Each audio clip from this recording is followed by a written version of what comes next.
একটা সময় দেখতাম যে সবাই আওয়ামী লীগ করে, আর এখন দেখি যে কেউই আওয়ামী লীগ করে না। বাংলাদেশের ক্রিকেট ও রাজনীতি নিয়ে সম্প্রতি খোলামেলা নিজের অবস্থান জানিয়েছেন জাতীয় দলের সাবেক অধিনায়ক ও বিশ্বসেরা অলরাউন্ডার সাকিব আল হাসান। বর্তমানে যুক্তরাষ্ট্রে অবস্থানরত এই তারকা সিম্পলি সাইডকে দেওয়া এক সাক্ষাৎকারে নিজের রাজনৈতিক অভিজ্ঞতা, দেশে ফেরার অনিশ্চয়তা, বিসিবির ভবিষ্যৎ পরিকল্পনা এবং ব্যক্তিগত নানা বিষয় নিয়ে কথা বলেন।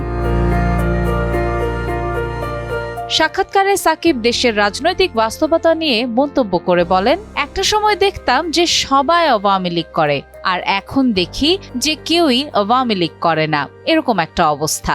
দেশে ফিরলে প্রথমে নিজ জেলা মাগুরা নাকি মিরপুর স্টেডিয়াম যাবেন, এমন প্রশ্নের জবাবে তিনি বলেন, এখন তো ঢাকায় পা রাখাটাই সব থেকে বড় চিন্তা। বাংলাদেশ ক্রিকেট বোর্ডের বর্তমান নেতৃত্ব ও ভবিষ্যৎ পরিকল্পনা নিয়েও মতামত জানান তিনি। জাতীয় দলের সাবেক সতীর্থ তামিম ইকবালের বোর্ড সভাপতি হওয়ার প্রসঙ্গে এই অলরাউন্ডার বলেন, ইলেকশন করার পরে আসলে যে বোর্ডটা বসবে তাদের হয়তো হাতে চিন্তা ভাবনা করে ডিসিশনটা নেওয়ার অনেক সময় থাকবে।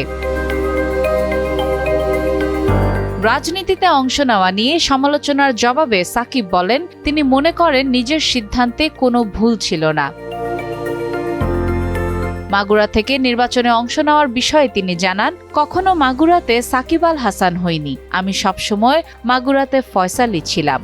কখনো মাগুরাতে সাকিব আল হাসান হইনি, আমি সবসময় মাগুরাতে ফয়সালি ছিলাম। সব মিলিয়ে সাক্ষাৎকারে সাকিব তার ক্যারিয়ার, রাজনীতি এবং ভবিষ্যৎ নিয়ে এক ধরনের খোলামেলা ও বাস্তব ধর্মীয় অবস্থান তুলে ধরেন, যা ঘিরে আবারও আলোচনা তৈরি হয়েছে ক্রীড়া ও রাজনৈতিক অঙ্গনে। সাদিয়া ইসলাম, টাইমস টুডে।